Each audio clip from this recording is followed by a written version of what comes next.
The Debt-Free Lifestyle by Dr. Andrew Luzon. Chapter 10. Principle F. Family Planning. Planning is a critical part of life. Have you noticed that as Christmas draws near, bookstores begin to fill up with all sorts of calendars and planners for the coming year?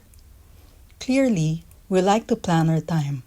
We plan our day's work, the next family vacation, our birthdays, and anniversaries.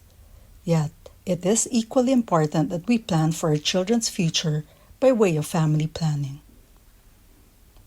This is a controversial topic, but before you put this book down, let me clarify a point. Family planning is planning not just the number of children we will have, but also planning to give our children the best opportunities in life. This includes giving them good education and providing for their health, nutrition, protection, safety, and well-being. To be able to do this successfully, parents need to be responsibly intentional in planning the size of their family. There are different methods of family planning, and abortion is not one of them. Once a human egg is fertilized, a life is formed. Abortion is wrong. Killing unborn babies, both in later term or early term, is murder. Even after morning pills may fall under the taking of life. To avoid unintended pregnancies, it is important to keep people, especially women, informed and able to plan their lives. Abortion is immoral, but keeping women ignorant and ill-equipped may be equally immoral. This lack of education and support can result in too early or too many pregnancies. Another tragic result is that when people face extreme hardship, they may be forced to sell their babies or their daughters to human traffickers. Our children have a right to a better future. To be able to give them this future, we must learn to manage our lives. Do you know that the Philippines is now the world's 12th most populous nation? On July 27, 2014, the 100 millionth Filipino baby, a girl, was born. According to the Philippine Statistics Authority, by the year 2040, we will have a total population of 141.7 million. The Food and Agriculture Organization states that by 2050, the demand for food will double as a result of population and economic growth. In our country alone, our population grows faster than our food supply, resulting in hunger for more Filipinos. In 2014, about 1/4 of our population lived below the poverty line. If our population keeps growing unchecked, more Filipinos will be born poor and stay poor generation after generation. Filipinos, like all agriculturally based societies, believe that children are our riches. But how can they be our riches if we are too poor to feed, clothe, and educate them? How can children grow up to become productive members of society if they are malnourished and illiterate? If our children are truly our riches, should we not plan the best future for them? Responsible family planning means that each child born to us is adequately taken care of and given an equal share of food and educational opportunities. In this way, every child can enjoy a better, more humane standard of living. Because all babies look adorable, we say, why should we not have more babies? Indeed, all babies are cute, but if they grow up to be homeless beggars or starving street children or criminals hunted by the law, that's cute has gone to waste. Each baby born into this world should have a fighting chance to become the best person he or she can be. I once was in a meeting where a young boy went up to thank the people who had given him a scholarship. He was crying hard as he went back to his chair. I asked a friend who knew the boy's background the reason for his tears. He told me that the boy was already 11 years old but had never gone to school. Now he could enter kindergarten because of his scholarship. He could not help shedding tears of gratitude. Should we, the society, not shed tears of shame? We should understand that family planning is also planning for the education of our children, even if this entails sacrifice on our part as parents, guardians, and elders. I once spotted a news article with a photo of 5 little girls in a row. At the center was the eldest. On either side of her were her quadruplet sisters. Their father died 6 years before and left his wife with these little girls. The woman ran a little sari-sari store. How did she cope? Every time she opened the store, she would lock up her 4 girls in a cage to keep them from wandering about. The girls looked malnourished and pitiful. Without family planning, there is more family suffering. Jesus admonishes us. Suppose one of you wants to build a tower. Wouldn't you first sit down and estimate the cost to see if you have enough money to complete it? Luke chapter 14, verse 28. Although Jesus was talking about counting the cost of discipleship in this context, it will be wise to apply this principle in planning our family's future to keep us from having more than the number of children we can afford to feed, clothe, and support. In addition, here are 2 very grave biblical reprimands if people do not practice responsible parenthood. Anyone who does not provide for their relatives, and especially for their own household, has denied the faith and is worse than an unbeliever. 1 Timothy chapter 5, verse 8. A man might have 100 children and live to be very old, but if he finds no satisfaction in life and does not even get a decent burial, it would have been better for him to be born dead. Ecclesiastes chapter 6, verse 3. No matter how many children you have, it is very important to start loving, teaching, disciplining, blessing, and praying for them while they are still young. Number 1. Love your child. To children, love is spelled time. Spending time with your children is very important. By being there, being available, and having time for them, children will know that they are loved. By God's grace, my mother lived an active and healthy life until she was 96 years old. Since we stayed in the same house, we were able to spend lots of time together. From my childhood until my adult years, every time I reached home, I would say, "Mom, I'm home." My mother, who was almost always home, would answer, "I am here." A woman who went to see a counselor was asked to list down the people she needed to forgive to be released from the bondage of hurt and anger built up over her life. The first 2 people she wrote in the list were her mother and father. When asked why she was so angry at her parents, she said, "They never attended to any of my functions I had in school.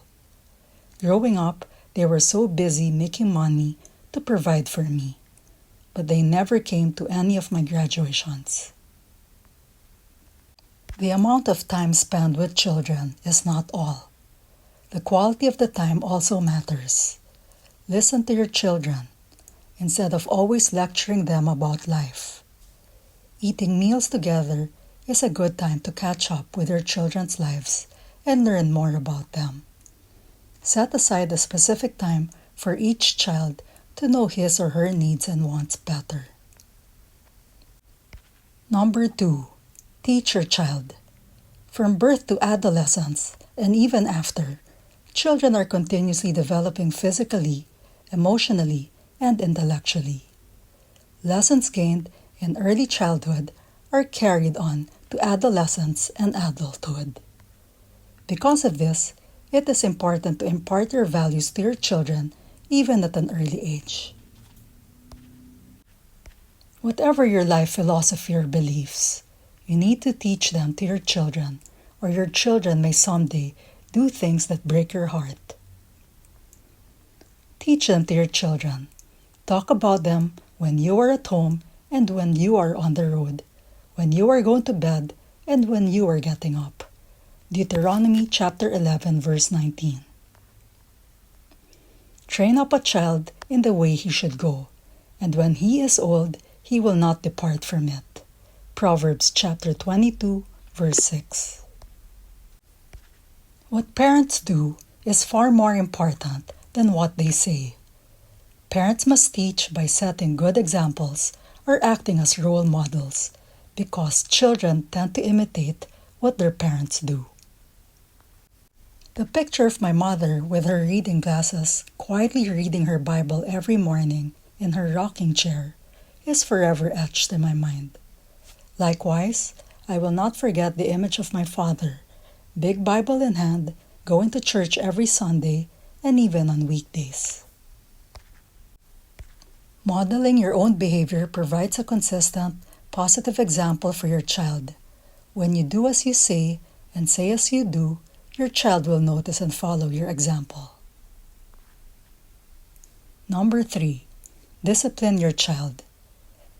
King Solomon's proverb says, "Those who spare the rod of discipline hate their children.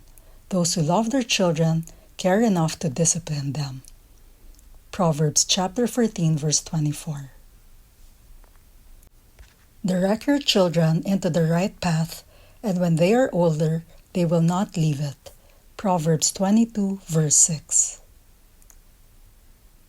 If you don't set limits and boundaries with your children while they are young, they could cause you much heartache someday. Without self-control, they are likely to become spoiled and demanding, develop bad habits and vices, and squander away hard-earned money. That's why there is a Chinese proverb that says, "Wealth in a family rarely exceeds 3 generations."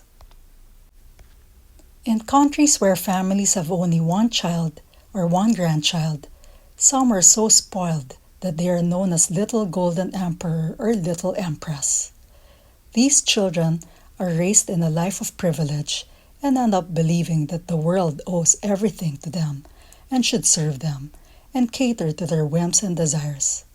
The only way to prevent this from happening is by teaching your children to take responsibility for their own actions and providing discipline while they are still young. Pay attention to the kind of friends they have. Have your children bring their friends to your home so you can get to know them. Encourage the company of good and loyal friends to make good choices, because bad company ruins good morals. 1 Corinthians chapter 15, verse 33. At the same time, psychologists tell us not to outright forbid relationships with bad friends, as that may further increase their attraction to your children. On the other hand, it would be good to explain why their friends' attitudes and actions are not acceptable to you.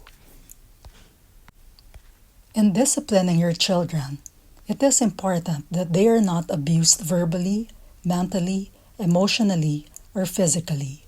Don't shout or scream at them, no matter how angry or upset you are. Avoid hurting words and be careful of what you say when you are angry. Do not belittle them. Do not tell them they are stupid, useless, good for nothing, not wanted, or an accident. Do not curse them, because they will remember hurtful words even when they grow up. Fathers, do not provoke your children to anger. Do not exasperate them to the point of resentment with demands that are trivial or unreasonable or humiliating or abusive, nor by showing favoritism or indifference to any of them, but bring them up tenderly with loving kindness in the discipline and instruction of the Lord. Ephesians chapter 6, verse 4. Children's self-worth and self-respect can be destroyed by words adults speak, especially their parents. At the same time, their identities can be built up through blessings and positive statements which echo through their lives. Number 4. Bless your child. Humans are created in the image of God Most High. He is a God that loves to bless, and He wants us to bless others, especially our children.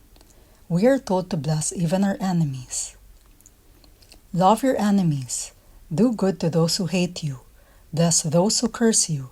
Pray for those who hurt you. Luke chapter 6, verse 27 and 28.